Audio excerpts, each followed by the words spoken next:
পাখিছানারা, আজকে আমি তোমাদের এক কুঁজো বুড়ির গল্প শোনাবো। একটা কুঁজো বুড়ি ছিল। সে লাঠি দিয়ে ভরও দিয়ে কুঁজো হয়েই চলতো, আর তার মাথাটা খালি ঠক ঠক করে নড়ত। বুড়ির দুটো কুকুর ছিল, একটার নাম রঙ্ঘা রেখেছিল আর একটার নাম জঙ্ঘা।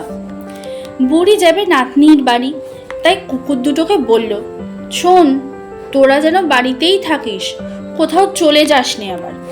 রঙ্গা আর ভঙ্গা বলল, আচ্ছা। তারপর বুড়ি আবার লাঠি দিয়ে ভর করে কুঁজো হয়ে যাচ্ছে, তার মাথাটা খালি ঠক ঠক ঠক ঠক করে নড়ছে।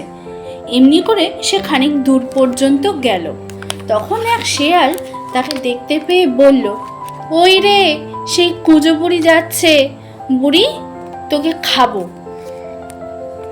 বুড়ি বললে, হোস, আমি আগে নাতনির বাড়ি থেকে মোটা হয়ে আসি, তারপর খাস। এখন খেলে তো শুধু হাড় আর চামড়া খাবি, আমার গায়ে কি আর কিছু আছে রে? শুনে শিয়াল বললে, আচ্ছা, তবে মোটা হয়ে আয়, তারপর খাবো, এখন যা। বলে শিয়ালটাই নিজে চলে গেল। তারপর বুড়ি আবার লাঠি দিয়ে ভর করে কুঁজো হয়ে যাচ্ছে, আর তার মাথাটা ঠক ঠক করে নড়ছে। এমনি করে আরো খানিক দূর গেল। তখন এক বাঘ তাকে দেখতে পেয়ে বলল, কই রে, সেই কুঁজো বুড়ি যাচ্ছে, বুড়ি তোকে তো খাবো। বুড়ি বলল, ধুত, আমি আগে নাতনির বাড়ি থেকে আসি, আমি যাচ্ছি নাতনির কাছে, মোটা হয়ে আসবো, তারপরেই বরঞ্চ তুই আমায় খাস। এখন খেলে তো শুধু হাড় আর চামড়া খাবি, আমার গায়ে কি আর কিছু আছে? আমি আসি, তারপর না হয় খাস। শুনে বাঘ বলল, আচ্ছা, তবে মোটা হয়ে আয়, তারপরেই না হয় তোকে খাবো।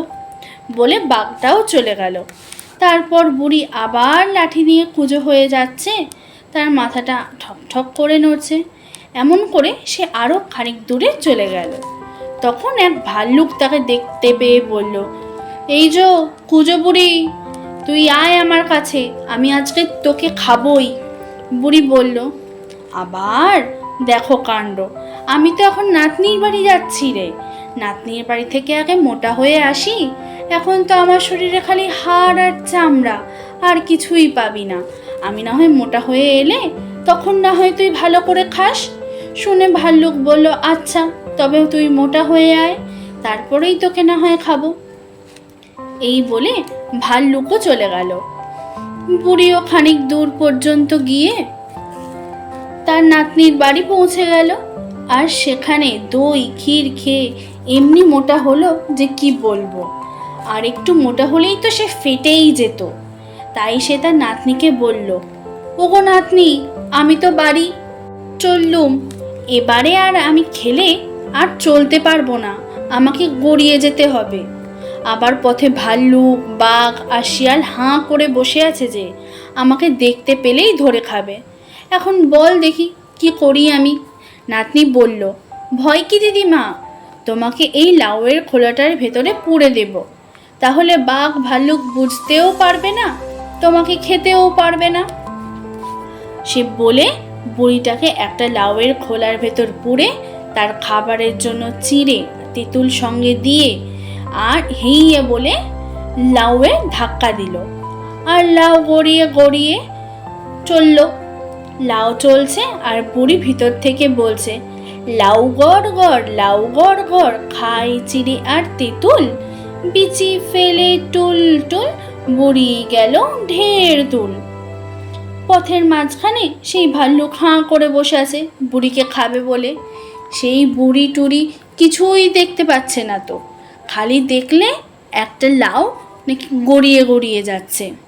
লাউটাকে নেড়ে চেড়ে দেখলো সে তো বুড়িও নয়, আবার খাবার জিনিসও নয়, আর তার ভিতর থেকে কে যেন বলছে, বুড়ি গেল ঢের দূর।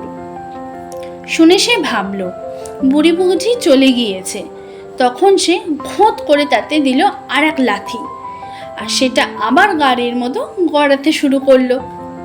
লাউ চলেছে আর বুড়ি তার ভিতর থেকে বলছে, লাউ গড় গড়, লাউ গড় গড়, খাই চিড়ে আর তেঁতুল, বিচি ফেলি টুল টুল, বুড়ি গেল ঢের দূর। আবার খানিক দূরে বাঘ বসে আছে বুড়িকে খাবে বলে। সে বুড়িকে দেখতে না পেয়ে খালি দেখলো একটা লাউ গড়িয়ে যাচ্ছে। সে সেটাকে নেড়ে চেড়ে শুকে দেখলো, এমা, এটা তো খাবার জিনিস নয়, এখানে তো বুড়িও নেই। সে সেই বলে কান পেতে লাউয়ের কাছে শুনল। বুড়ি গেল ঢের দূর। শুনে সে ভাবলো বুড়ি বুঝি চলে গিয়েছে। রেগে গিয়ে বাঘটা লাউয়ে আবার একটা জোরে ধাক্কা দিল। লাউ তো আবার নিজের মতো গড়াতে শুরু করেছে। লাউ চলেছে আর বুড়ি ভিতর থেকে বলছে, লাউ গড় গড়, লাউ গড় গড়, খাই চিড়ে আর তেঁতুল, বিচি ফেলি টুল টুল, বুড়ি গেল বহু দূর। আবার খানিক দূরে সেই শিয়াল পথের মাঝখানে বসে আছে। সে কি দেখে বললে, হ্যাঁ, লাউ কিনা আবার কথা বলে, ওর ভিতরে কি আছে সেটা আমাকে দেখতেই হবে। তখন সে হতভাগা লাথি মেরে লাউটাকে ভেঙেই বলে, বুড়ি, তোকে তো খাবো আমি। বুড়ি বলে, খাবি বই কি, নইলে এসেছি কি করতে? তা আগে দুটো গান শুনবি নে? শিয়াল বলে, হ্যাঁ হ্যাঁ হ্যাঁ, তুই আগে দুটো গান কর, সেটা শুনলে বুঝি মন্দ হয় না, আমিও একটু আধটু গান গাইতে পারি অবশ্যই। বুড়ি বলল, তবে ভালোই হলো, চল ওই ঢিপিটায় উঠে দুজনে গান গাই একটু। বলে বুড়ি সেই ঢিপিটার ওপরে উঠে সুর ধরে চেঁচিয়ে বলল, আয় আয় রঙ্গা ভঙ্গা, আয় তো, আয় আয় রঙ্গা ভঙ্গা, আয় তো। অমনি বুড়ির দুই কুকুর ছুটতে এসে একটা ধরলে শিয়ালের ঘাড়, আর একটা তেমনি কামড় দিল শিয়ালের কোমরে। ধরে কি টান কি টান, শিয়ালের ঘাড় ভেঙে গেল, কোমরও ভেঙে গেল, জিভ বেরিয়ে গেল। প্রাণটা বুঝি শিয়ালের এবার বেরিয়েই গেল। তবু তারা টানছে তো টানছে, খালিই টানছে। শিয়ালটা শেষে মারা যায় এবং বুড়ি বলে বলে বাছা রঙ্গা ভঙ্গা, আজ তোরা না থাকলে যে আমার কি হতো, তোরা আজকে আমায় বাঁচালি।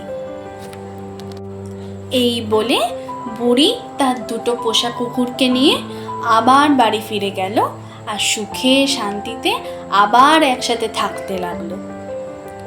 তাহলে আমার লক্ষ্মী ছানারা, কেমন লাগলো তোমাদের আজকের গল্প? আজকের গল্পটা যদি তোমাদের ভালো লাগে তাহলে একটা লাইক করো আর আমাদের এই চ্যানেলটাকে একটা সাবস্ক্রাইব করে দিও।